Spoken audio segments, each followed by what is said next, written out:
Welcome to the last video in this touring Sportster build here on Motorcycle Ride. And this one, we're adding the Sissy bar so I can actually have something to attach to my sleeping bag and tail bag and all that kind of stuff too. Now, this is actually the third part of this luggage build series. And the first one, I built this tray right here. And some of y'all might have noticed that I no longer have that ugly milk crate back there. That was just a little temporary thing. I'm sure all of us has done that. But this is actually the final way that I wanted to use this motorcycle when I'm going around town most of the time, because this luggage rack is a permanent part of the bike now. And I can just take on and off this bag right here, which it's a $20 canvas bag, and it will hold quite a bit. You just bring the handles back up like that. And there you go. I have a lot of storage right here, but when I don't need it, it just packs down and I can just wrap it around and it stays pretty tight. Some of the things I like about this particular bag and why I picked it is it is a true canvas. So when it gets wet, the fibers will swell and it's fairly watertight. I mean, obviously I can't just throw it in a river and expect nothing to get wet on the inside, but for going down the road until I can get under cover, it's perfectly fine and it wears pretty well. I can always just toss it into the washing machine if I've ever want to clean it. I've got it attached by simply bolting it to this right here with 4 bolts on the inside. This is something you can do with just about any bag because how I did it was just with a piece of plywood and some carriage bolts on the inside. I put a little carabiner right here because whenever I put something like this is big enough that I can hold a case of water bottles and that kind of stuff. Well, when it's overloaded, I can actually leave it unzipped and put the carabiners on top and it keeps everything nice and tight. So let me just go ahead and get this off and then I will tell you how we're going to do the Sissy bar.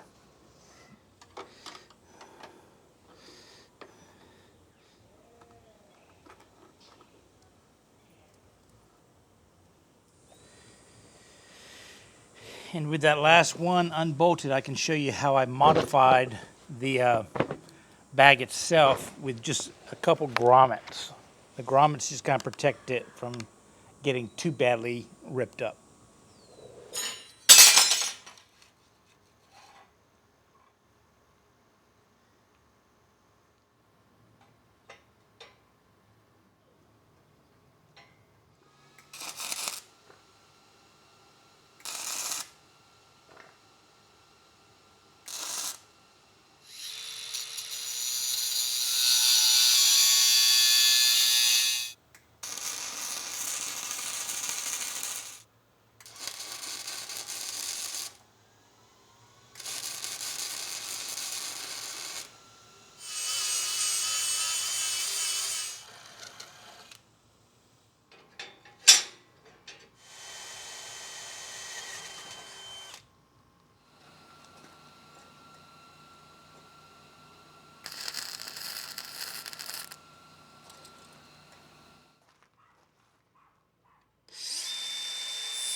Now I have gotten a little bit of a head start in the previous video because I wanted to get these bolts lined up perfectly with whatever I'm going to be using for my Sissy bar.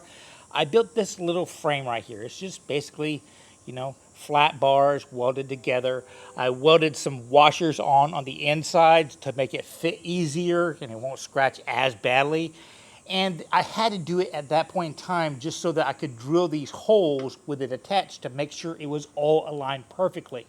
So now whenever I want to put the Sissy bar on, I'm just going to come over here, drop this on.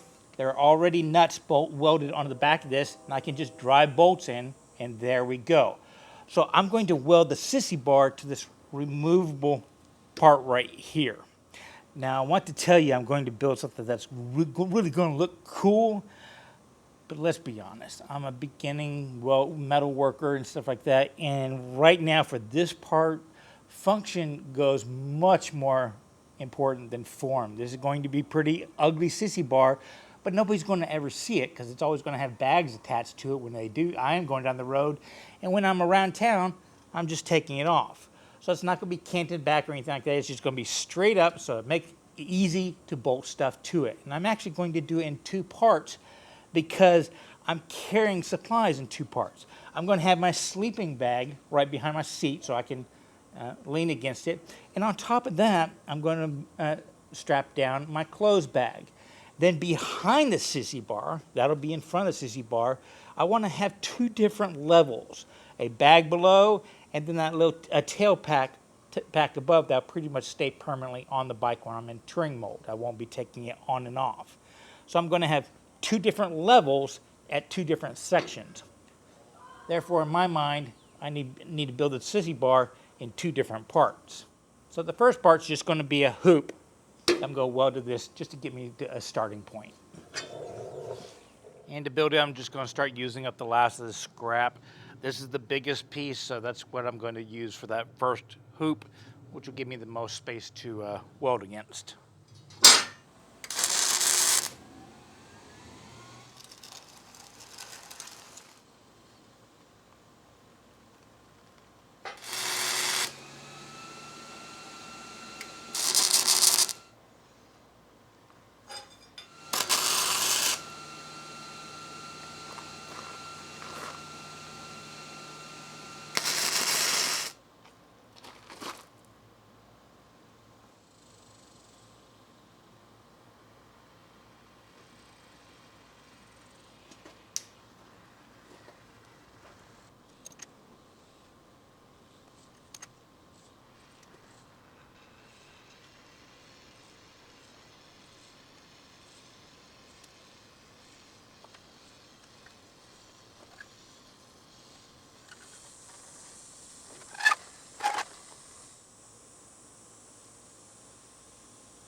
going to take some getting used to. So there we go. All that's left to do is a little make pretty, primer, and paint it, which I still have to do to the saddlebag supports. Held those off at the same time. In total, you know, I spent about 60 bucks in metal for all of these, and then I had to buy that OxyMap gas setup in order to bend metal. That turned out to be my biggest expense. That was 100 bucks for, you know, the initial setup, and I had to buy, I want to say 3 or 4 extra oxygen bottles that were about $16, $17 each, and that kind of added up to my bill quite a bit, plus the spray paint. But other than that, I'm happy with it. My biggest disappointment is more in me, and I didn't really know what I was doing in the metal building. You'll notice that this round bar, the Sissy part of the Sissy bar setup, that was done the very last. That was a pure impulse. I had in earlier videos tried to bend this with just that OxyMap. Could not get it hot enough. And then last ditch at the last little minute, I had this long bar, didn't know what to do with it, so I just took a normal map gas bottle and set it running on it for a good 2-3 minutes to get it as hot as it could probably get, and then use that oxy setup just to push it over the little bit, and I was able to bend it. In fact, not only could I bend it once, but I was able to add this little decorative back bend to it. If I'd known I could do that one, this hoop and back section would have probably been made out of this, which I think would have looked a little bit cooler. Though this is probably stronger because I have longer weld areas. Now the strength of this top box, I think it's overkill for the bag that I will be putting on it. That one you saw on it, it's mainly carrying my camping gear, and the little top Xer is, I'm calling my junk drawer. If that thing weighed 20, 25 pounds, I would be surprised. I think this is strong enough to hold that. The other disappointment was that after I put my sleeping bag tent, that whole roll is all in one. It's they call it a swag in Australia, but you just kind of roll it out and it goes up in a minute or two. It's really super simple. It was big enough that I had to put this a little bit farther back than I thought, so it doesn't leave as much room right here. I do have another bag that I wanted to strap down there. I'm still going to do it. I believe it will be secure enough as is, but worst case scenario, I might weld on just a little bit of an extension off of here if that doesn't work out. So I'm going to have the big roll here, my clothing bags with my jackets and that kind of stuff on top, my camping bag here, and then actually another tent that I might want to set up if I ever do talks and stuff like that for my other YouTube channel, which is on woodworking. And then I will have one saddlebag for my woodworking tools, the other saddlebag for parts and tools to repair this 20-year-old bike if it ever breaks down. And that's going to be my camping setup, but I will go through all of that in specifics in an upcoming video when I go on my first camping trip and show y'all just how much I'm going to be overpacking, because isn't that the stereotype? Y'all be safe, have fun, and get out there for a motorcycle ride.